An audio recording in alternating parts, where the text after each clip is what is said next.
আপনারা দেখছেন TVN 24 news network. সবশেষ আপডেটে স্বাগত জানাচ্ছি আমি রেশমা আহমেদ।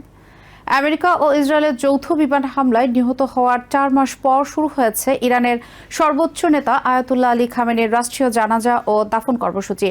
এক সপ্তাহব্যাপী এই আয়োজনের মাধ্যমে তেহরান বিশ্বকে এবং বিশেষ করে প্রতিপক্ষ দেশগুলোর কাছে স্থিতিশীলতা, ঐক্য ও নেতৃত্বের ধারাবাহিকতার বার্তা দিতে চাইছে।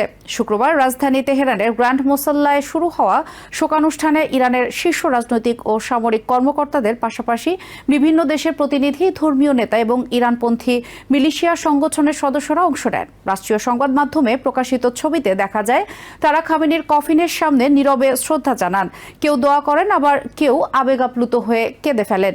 ইরানের পতাকায় মোড়ানো কফিনের উপর রাখা ছিল একটি কালো পাগড়ি এবং সাদা কালো চেকের স্কার্ফ।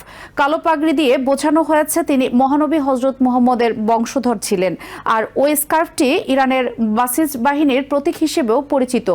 শনিবার সাধারণ মানুষের শ্রদ্ধা জানানোর জন্য খামেনির মরদেহ প্রদর্শন করা হবে।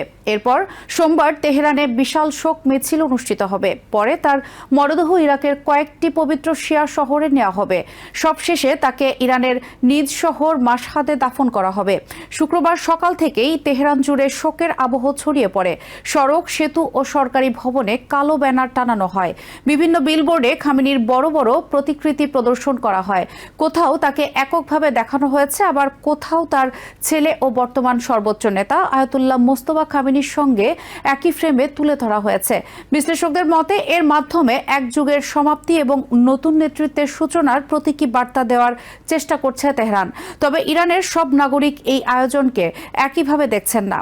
সমালোচকদের মতে প্রায় 37 বছরের শাসনামলে রাজনৈতিক বিরোধীদের কঠোরভাবে দমন করা হয়েছে এবং অর্থনৈতিক দুর্নীতি ও অব্যবস্থাপনা দেশকে দীর্ঘ সংকটে ফেলেছে। ফলে ব্যয়বহুল ও দীর্ঘ এই রাষ্ট্রীয় শোকানুষ্ঠান অনেকের মধ্যে অসন্তোষও সৃষ্টি করতে পারে। খামেনির মৃত্যুর 4 মাস পর দাফনের আয়োজন নিয়েও আলোচনা চলছে। পর্যবেক্ষকদের মতে আমেরিকা ও ইসরায়েলের হামলার পর নিরাপত্তা পরিস্থিতি অনিশ্চিত থাকায় এত বড় আয়োজন করতে সময় নিয়েছে ইরান।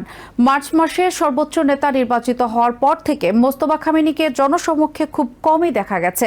তিনি এই শোকানুষ্ঠানের কোনো পর্বে প্রকাশ্যে অংশ নেবেন কিনা তা এখনও নিশ্চিত নয়। এই শোকানুষ্ঠানে বিশ্বের বিভিন্ন দেশের প্রতিনিধিরাও যোগ দিয়েছেন। আয়োজকদের দাবি 50টিরও বেশি সরকারি বিদেশি প্রতিনিধি দল প্রথম দিনের অনুষ্ঠানে অংশ নেয়।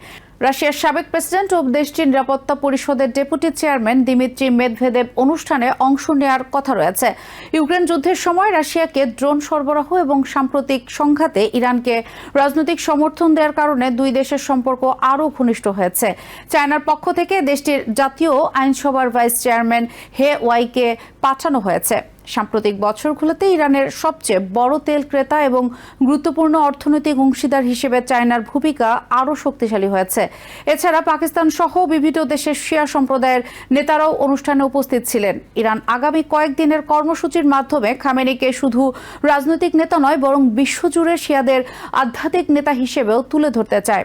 ইরাকের ইরানপন্থী সংগঠন কাতাইব হিজবুল্লাহর সদস্যদেরও অনুষ্ঠানে দেখা গেছে। পাশাপাশি লেবাননের হিজবুল্লাহর নিহত নেতাদের পরিবারের সদস্যরাও উপস্থিত ছিলেন।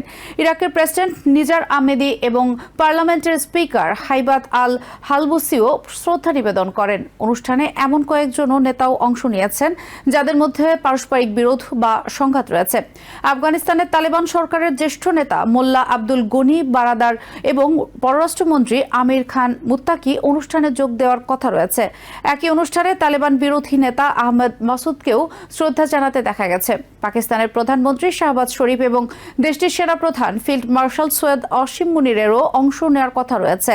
সাম্প্রতিক সময়ে আফগানিস্তান সীমান্তে উত্তেজনা থাকা সত্ত্বেও ইরানের সঙ্গে পাকিস্তানের কূটনৈতিক যোগাযোগ বেড়েছে। বিশেষ করে আমেরিকা ও ইসরায়েলের সঙ্গে সংঘাতের পর ইসলামাবাদের মধ্যস্থতার ভূমিকা দুই দেশের সম্পর্ক আরও ঘনিষ্ঠ করেছে।